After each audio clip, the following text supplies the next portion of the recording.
Good day to you all. Welcome to our project presentation for ITS 132P.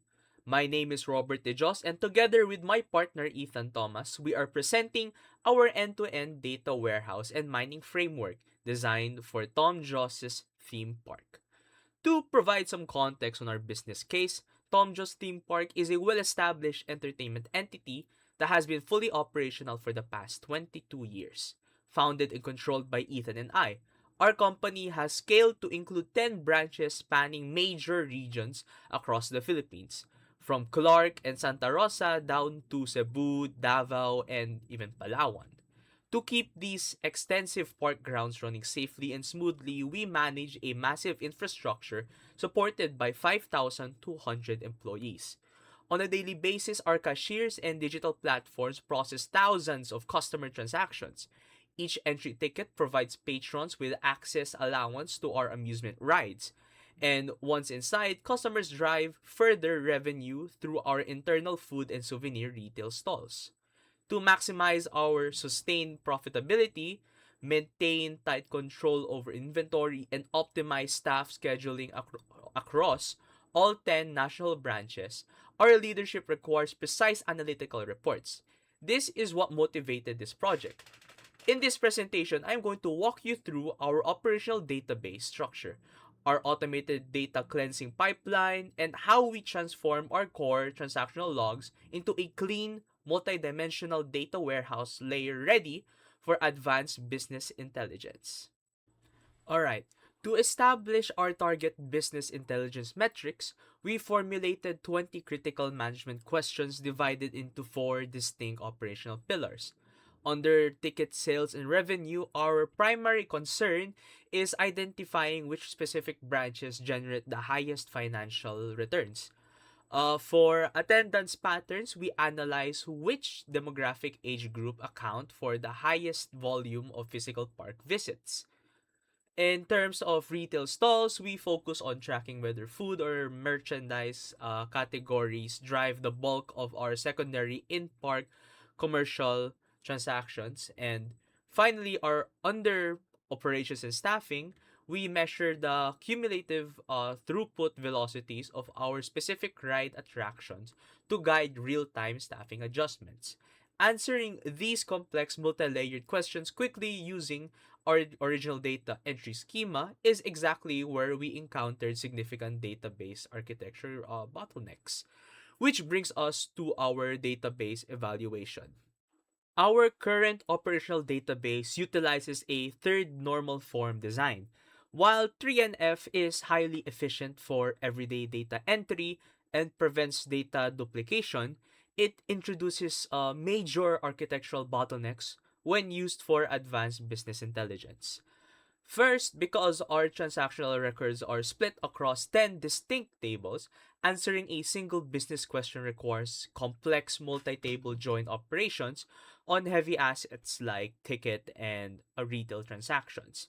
Second, as our volume scales past 5,000 records, these multi-table queries consume excessive CPU and memory, causing poor query performance that can freeze daily database operations. Finally, this relational complexity makes it incredibly difficult for non-technical managers to run quick trend analysis.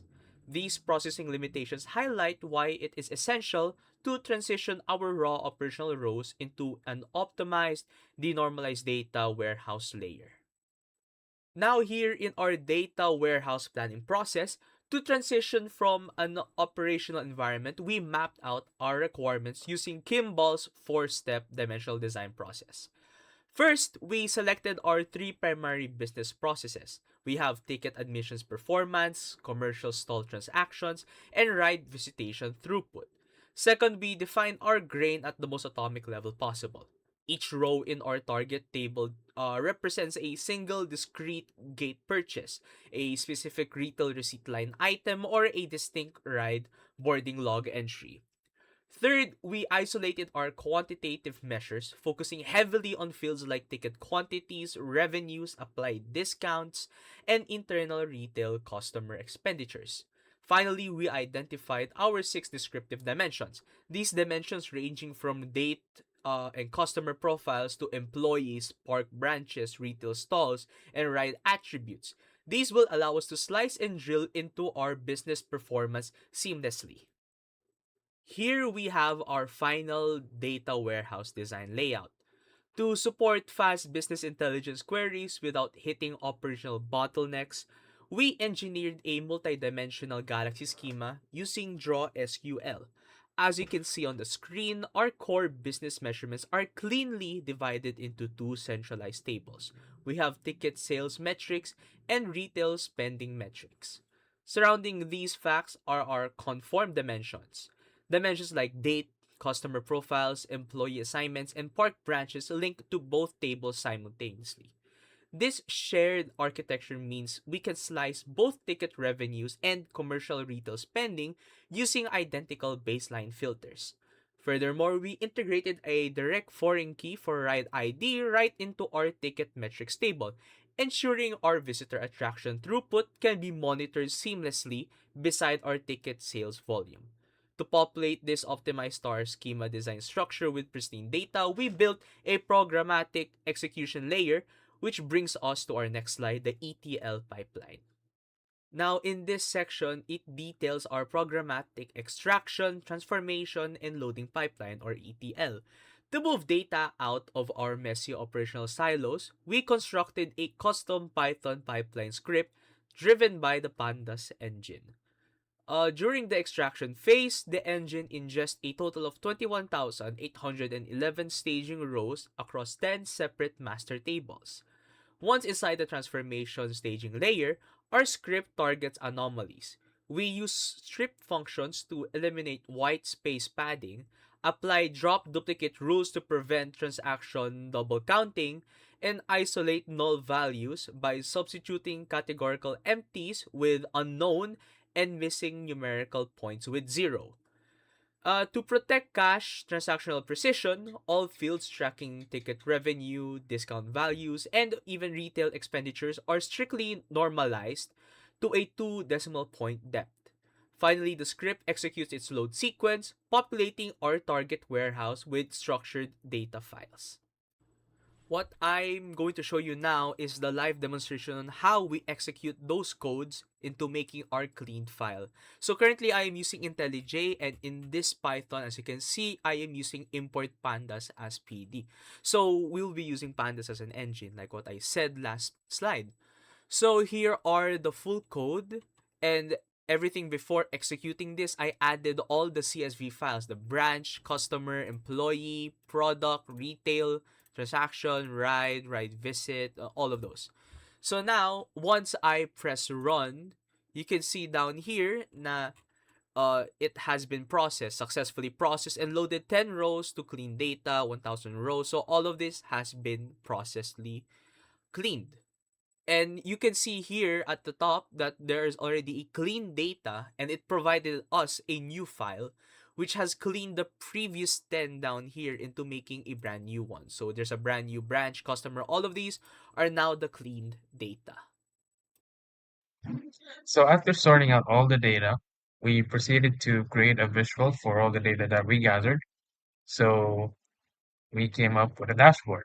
So presented on the screen is our dashboard, which was created via Tableau. So in the dashboard, we have 10 key performance indicators, 5 visualizations, and a drill down hierarchy.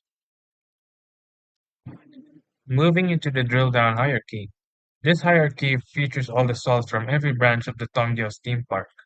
A filter was added as seen in the dashboard earlier, where if interacted upon, the numbers are adjusted. So basically, the numbers in this table are based on the weekly operations of every theme park branch. First and foremost, the company wanted to understand and reflect on the business performance throughout its existence. After continuous analysis of the data that we gathered using these input variables, we took on a time series trend analysis approach so that the company could get insights on whether the business has either flourished or declined over time from the current rides and retail that the company currently has in store for the visitors. So it was concluded that the business operations remained consistently stable and continued to flourish throughout. However, looking deeper into the graph, we can see that there are times when operations tend to fluctuate, hence affecting the revenue and the business performance as a whole.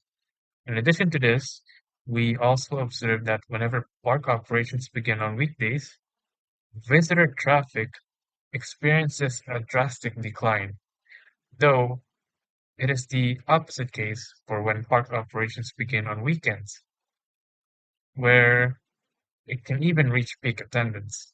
So we at TomDios plan on offering weekday discounts to attract more visitors and adjust employee shifts to meet visitor demand if the plan goes with the flow. And that is all for our database presentation. Thank you very much for listening. My name is Robert De Dios, and with my partner Ethan Brent Thomas, this is Tom Joss Theme Park. Have a nice day.